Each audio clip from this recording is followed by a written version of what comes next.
হাতের মুঠের মধ্যে সূরা কাউসার 3 বার পড়ুন, যে কেউ বশ হবে, যে কেউ বাধ্য হবে ইনশাআল্লাহ।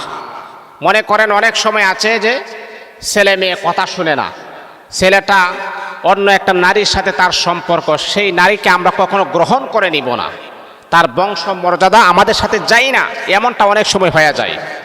অথবা আপনি আপনার স্বামীকে নিজের কন্ট্রোলে রাখবেন, নিজের আয়ত্তের ভিতরে রাখবেন।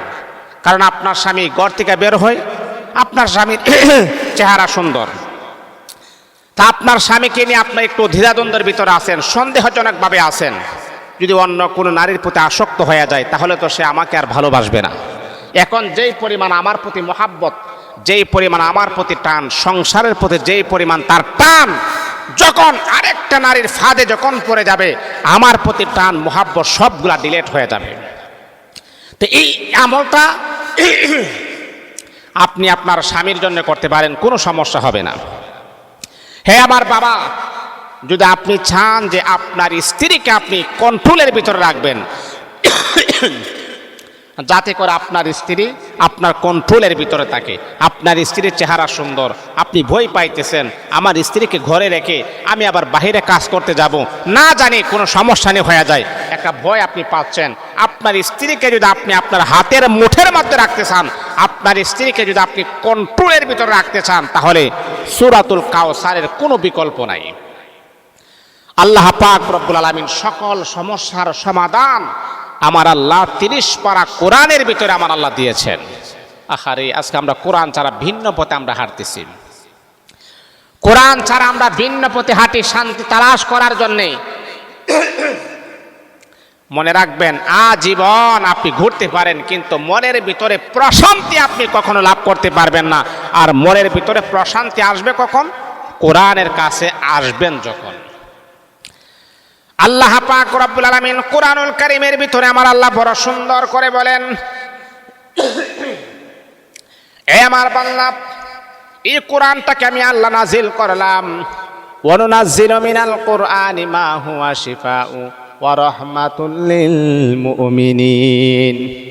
এই কোরআনটাকে আমি আল্লাহ নাজিল করলাম শেফা হিসাবে, মুমিনের জন্য এই কোরআনটা হলো শেফা।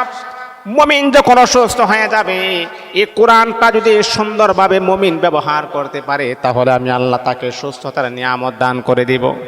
মুমিন যদি কোরআনটাকে জায়গা মতো সুন্দরভাবে লাগাতে পারে, আমি আল্লাহ যত বড় সমস্যা হোক না কেন সমাধান করে দিব। আসলে আমরা জায়গা মতো লাগাইতে পারি না, কখন কোরআনটা কিভাবে ব্যবহার করতে হবে সেই ব্যবহারের নিয়মটা আমরা জানি না। আর যার কারণে আমাদের সমস্যা দিনে দিনে দিনে দিনে বাড়ে, কমে না। এই সমস্যাগুলো আমাদেরকে অবশ্যই এড়িয়ে চলতে হবে, সমস্যা সমাধান করতে হবে কোরআনের মাধ্যমে। তা সম্মানিত হাজিরিন, যেই কথাটা বলতেছিলাম শুনেন, কারণ ভালোবাসা আমাদের প্রত্যেকেরই দরকার আছে। স্বামী তার স্ত্রীকে ভালোবাসবে, স্ত্রী তার স্বামীকে ভালোবাসবে, মা তার সন্তানকে ভালোবাসবে, সন্তান তার মাকে ভালোবাসবে। অনেক সময় সন্তান অবাধ্য হয়ে যায়, হয় না? অনেক সময় স্ত্রী অবাধ্য হয়ে যায়, অনেক সময় স্বামী অবাধ্য হয়ে যায়। তাকে আপনি কিভাবে আপনার বশে আনবেন, কিভাবে আপনার কন্ট্রোলে রাখবেন, কিভাবে আপনি আপনার আয়ত্তের ভিতরে রাখবেন, সেই প্রসেসটা, সেই নিয়মটা আমি আজকে কোরআন থেকে আমি আপনাকে বলে দিব।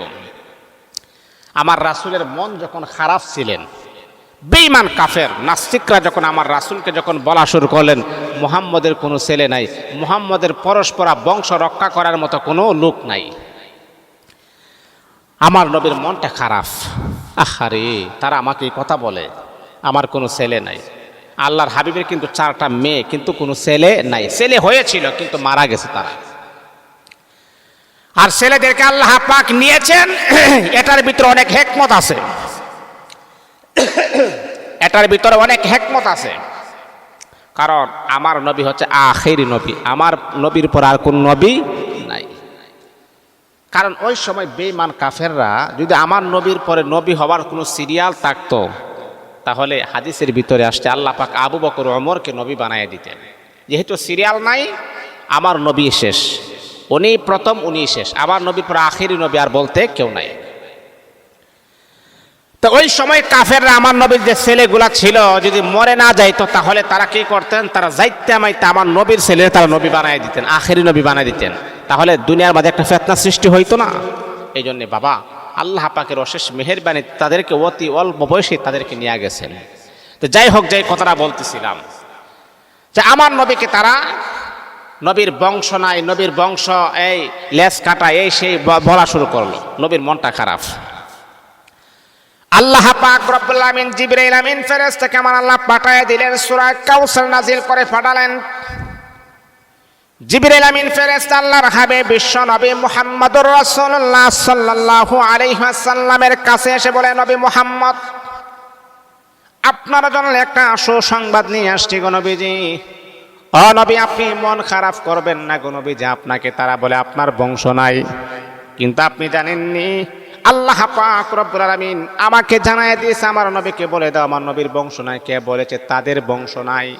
নবী গো, তারা মারা গেলে তাদের নাম ডাকার মতো কেউ থাকবে না, কিন্তু আমার আল্লাহ আপনার নাম ডাকার জন্য প্রতিটা মুহূর্তে, প্রতিটা সেকেন্ডে, প্রতিটা মিনিটে, এমন কোনো দিন নাই, এমন কোনো রাত নাই, এমন কোনো সেকেন্ড নাই, এমন কোনো মিনিট নাই গো নবীজি তামাম পৃথিবীতে আপনার নাম উচ্চারিত হবে না। সবাই আপনার নাম উচ্চারিত করবেন। এমন কি আপনার জন্যে তারা জীবন পর্যন্ত হাসি মুখে বরণ করে নেবে, তারা কোনো পরোয়া করবে না। তাদের মাকে গালিগালাজ করা যায়, তাদের বাবাকে গালিগালাজ করা যায়, কিন্তু নবী কি আপনাকে গালিগালাজ করলে ওই সমস্ত পাগলেরা সহ্য করবে না, তারা গর্দানটা তারা উড়াইয়া দিবেন। আল্লাহু আকবার, আল্লাহু আকবার। চিন্তা করছেন? হ্যাঁ নবী, আল্লাহ পাক রব্বুল আমিন সূরা কাউসার আপনাকে দিয়েছেন নবী গো।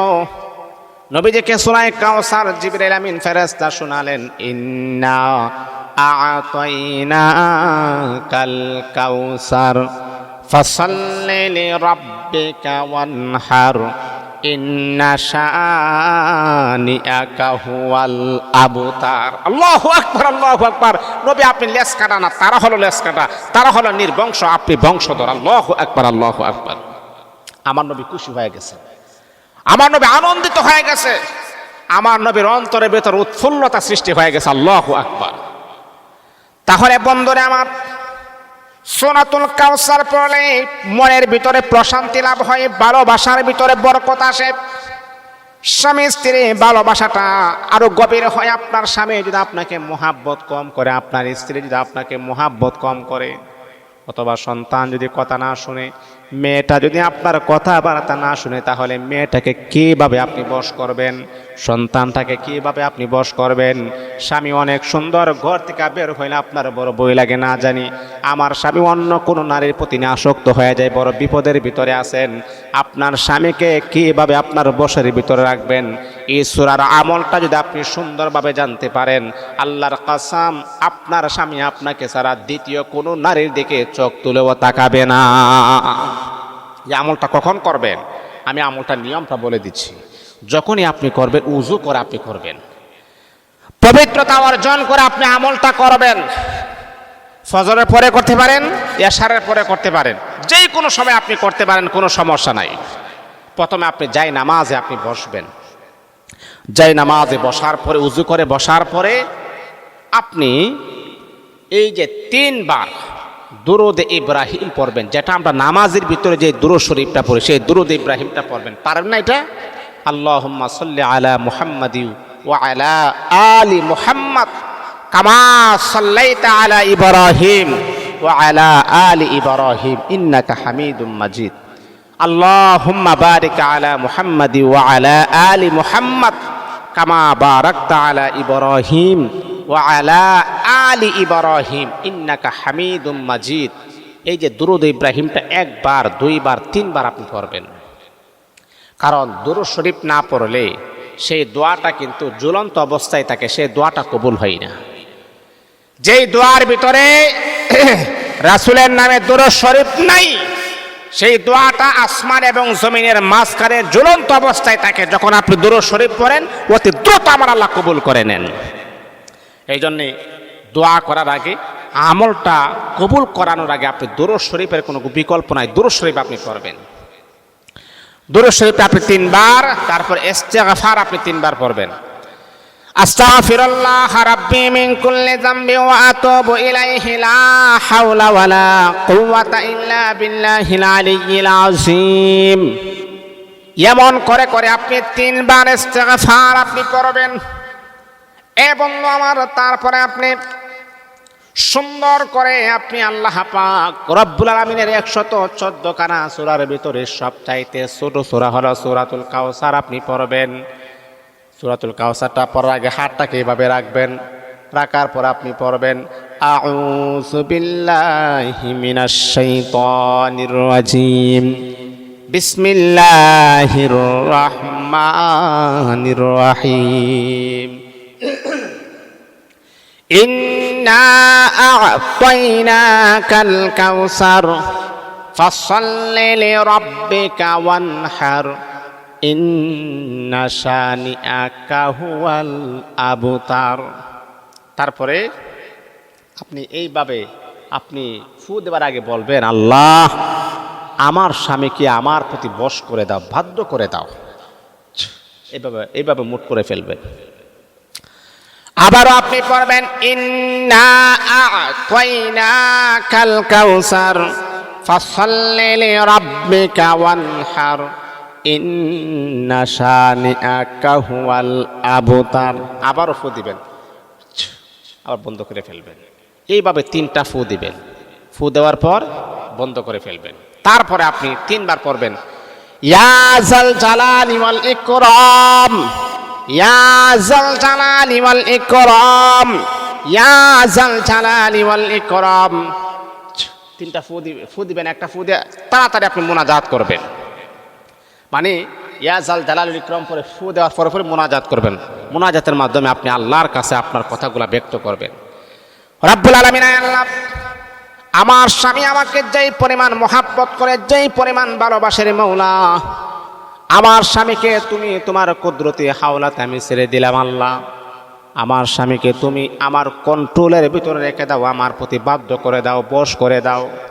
অথবা যদি আপনার সন্তান যদি কথা না শুনে বলবেন রব্বুল আলামিন, আল্লাহ তুমি তো অন্তরের খবর জানো, তুমি তো তোমার বান্দার মনের খবর জানো। ইন্নাল্লাহা আলিমুম বিযাতিস সুদূর, আল্লাহ অন্তরের অন্তর্যামী যিনি, তিনি হচ্ছেন আমার আল্লাহ।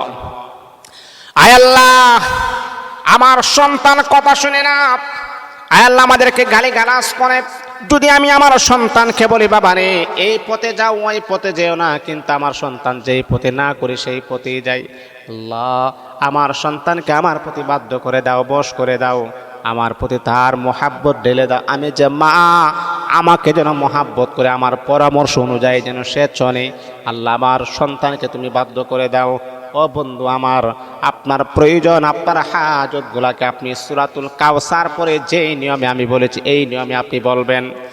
অথবা আপনি একটা মেয়েকে মহাব্বত করেন, আমার বাবা আপনি একটা ছেলেকে মহাব্বত করেন গো মা, ওই ছেলেটাকে পাওয়ার জন্য আপনি আপ্রাণ চেষ্টা করতেছেন, তাহলে আমি আপনাকে বলবো গো মা, কোনো কবিরাজ দরবেশের কাছে যাওয়ার আগে নিজে আমলটা করেন, তাহলে দেখবেন আপনি অতি দ্রুত আপনি এটার রেজাল্টটাও পেয়ে যাবেন।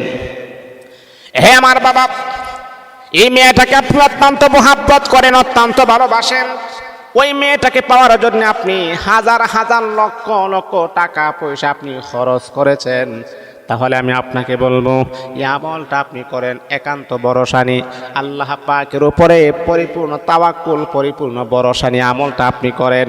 যেই নিয়মে আমি বলছি সূরাতুল কাউসার, এমন কোনো ব্যক্তি নাই যে হুজুর আমি এই সূরাটা পারি না।